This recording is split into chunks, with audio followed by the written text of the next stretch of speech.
ತುಂಬ ಸತಿ ಜನ ವೇಟ್ ಮಾಡಲ್ಲ ಅಂತ ಸಿ ಸೆಕ್ಷನ್ ಮಾಡ್ತಾಯಿದ್ರು. ಏನು ಅವ್ರು ಎಲ್ಲರಿಗೂ ಗೊತ್ತು ಕಾರಣ ಇಲ್ಲ, ಮುಗಿಸ್ಬಿಡೋಣ ಅಂತ ಮಾಡ್ತಾರೆ. ತುಂಬ ಸತಿ ತಾಯಿನೂ ಕೇಳ್ತಾರೆ ನನಗೆ ನೋವು ತಡೆಯಲ್ಲ, ನೀವು ಪ್ಲೀಸ್ ಸಿ ಸೆಕ್ಷನ್ ಕೊಡಿ ಅಂತ. ಡಾಕ್ಟರ್ಸ್ನೂ ಹೇಳ್ತಾರೆ ಓಕೆ ಪರವಾಗಿಲ್ಲ. ಬಟ್ ನೋವುಗೋಸ್ಕರ ಮೇಜರ್ ಅಬ್ಡಾಮಿನಲ್ ಸರ್ಜರಿ ಮಾಡೋದು ಸರಿ ಇಲ್ಲ. ಸೊಸೈಟಿನಲ್ಲಿ ನಾವು ಕನ್ಸಿಡರ್ನೇ ಮಾಡಲ್ಲ ಅಷ್ಟು ನಾರ್ಮಲ್ ಡೆಲಿವರಿ. ಯಾಕಿದು ಅಂದರೆ ಭಯನಾ, ಎಜುಕೇಷನ್ ಇಲ್ವಾ? ಎಲ್ಲ ಒಂದಂದರೆ ಡಾಕ್ಟರ್ಸ್ ಕಡೆಯಿಂದ ತುಂಬ ಪ್ರೆಷರ್ ಇದೆ. ಮದರ್ಸ್ ಜೊತೆಲಿ ಮಾತಾಡಿದರೆ ಅವ್ರು ತುಂಬ ಸತಿ ಹೇಳ್ತಾರೆ ಇಲ್ಲ ಡಾಕ್ಟರ್ ಹೇಳಿದ್ರು ಸಿ ಸೆಕ್ಷನ್ ಮಾಡಬೇಕು, ಮಗು ದೊಡ್ಡಿತ್ತು, ಮಗು ಸಣ್ಣಿತ್ತು, ನೀರು ಜಾಸ್ತಿ ಇತ್ತು, ನೀರು ಬ್ರೇಕ್ ಆಯಿತು, ತಕ್ಷಣ ಬರೋಕ್ಕೆ ಹೇಳಿದರು ಹಾಸ್ಪಿಟಲ್ಗೆ. ಅವ್ರು ಹೇಳ್ತಾಯಿದ್ರು ಬೇಬಿ ರಿಸ್ಕ್ನಲ್ಲಿದೆ. Definitely doctors recommend C section really often. ಅದು ಒಂದು. Secondly hospital systems are structured for C sections ಅಲ್ವಾ.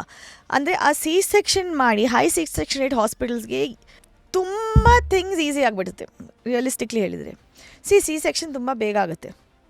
ನಾರ್ಮಲ್ ಡೆಲಿವರಿಗೆ ನಾವು ವೇಟ್ ಮಾಡಿದರೆ 1 ದಿನ 2 ದಿನ ಆಗುತ್ತೆ. ಆಸ್ತ್ರಿಕಾನಲ್ಲಿ ನಾವು ತುಂಬ ಟ್ರೈ ಮಾಡ್ತೀವಿ. ಕಾರಣ ಇದ್ರೇ ಸಿ ಸೆಕ್ಷನ್ ಮಾಡಬೇಕು, ಇಲ್ಲದೇ ನಾವು ಮಾಡಲ್ಲ.